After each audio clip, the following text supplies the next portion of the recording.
As the search for Dezi Freeman slowly edges towards the month 2 mark, the police have scaled back their search of the Mount Buffalo area. The only sign of the fugitive gunman is a mountain $100 million bill.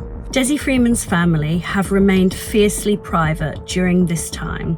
His wife Marley and younger children haven't been seen for weeks.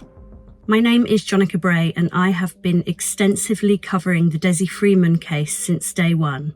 Today, almost 2 months on since 2 officers lost their lives, I can reveal the true cost of the largest search that Australia has ever seen, what his family really think, and the shocking admission from the police.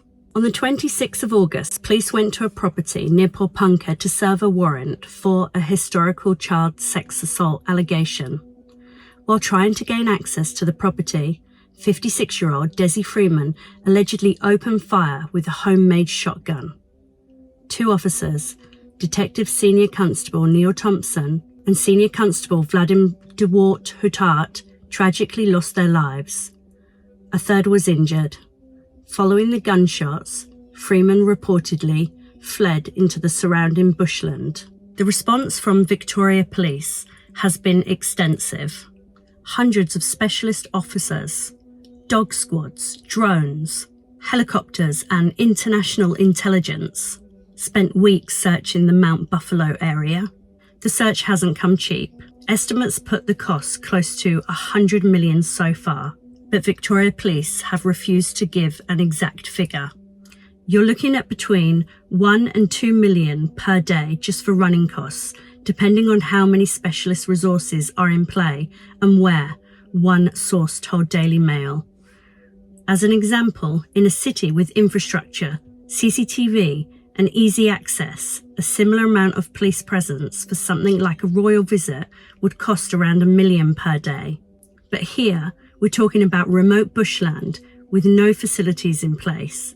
They've installed an entire CCTV system just for this. Plus there's overtime and huge extra costs to bring in officers, accommodation, transport and catering.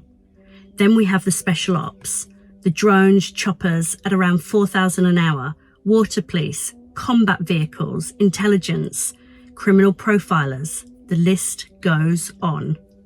Police have interviewed more than 800 people after receiving 1,600 tip-offs. They've combed through hundreds of properties, and yet police are no closer to finding Dezi Freeman. 7 weeks after the initial alleged confrontation, the search has been scaled back. Police have partially reopened the Mount Buffalo Park. Whilst this may be an admission that police believe he is not in those areas of National Park, some sections of the park do remain closed, as officers are still present. A dangerous person alert remains in force in the Mount Buffalo Park and the surrounding areas. It serves as a warning for locals and visitors to remain vigilant. The public is still being urged to check any hunting or trail cameras for possible sightings, and the $1 million reward remains in place, the largest financial offer in Victoria's history for assisting with an arrest. The operation has unfortunately taken a different type of toll on the area as well. Locals have described their town as feeling like a war zone. During the peak search with roadblocks, constant police presence, and helicopters overhead. With tourists staying away, local businesses have struggled, and the Victorian government have announced a $2.5 million grant. But some business owners say it hasn't been enough, and patience is wearing thin. It's costing a fortune, and for what? Weeks and weeks of helicopters and roadblocks, and still no arrest, one business owner told Daily Mail. It feels like money is being thrown away every single day while the rest of us foot the bill.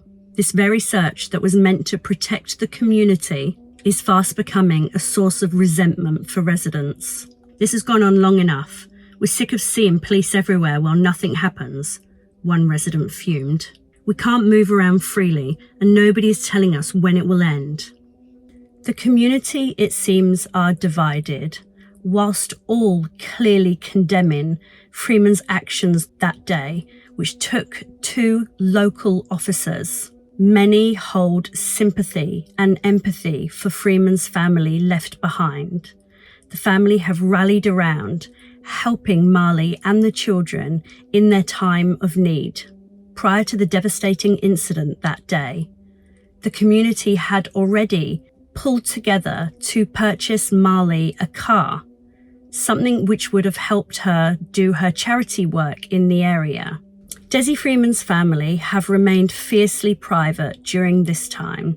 His wife Marley and younger children haven't been seen for weeks.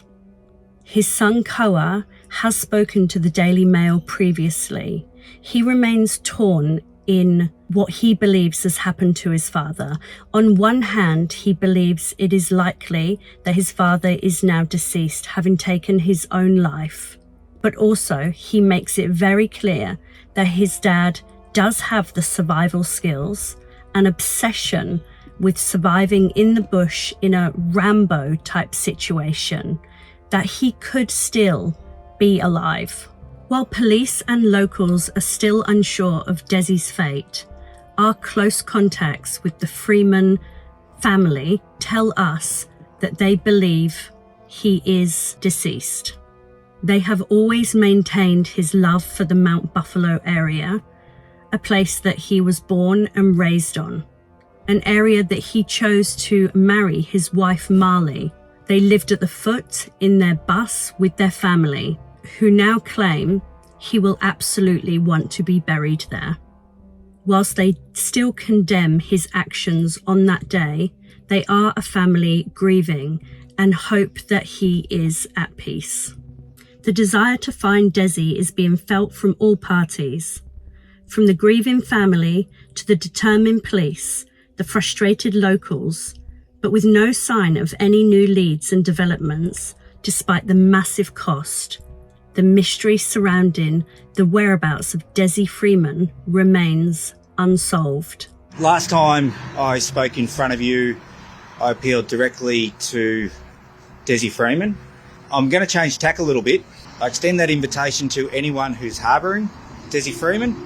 You are committing an extremely serious crime by harbouring or assisting in the escape of Dezi Freeman.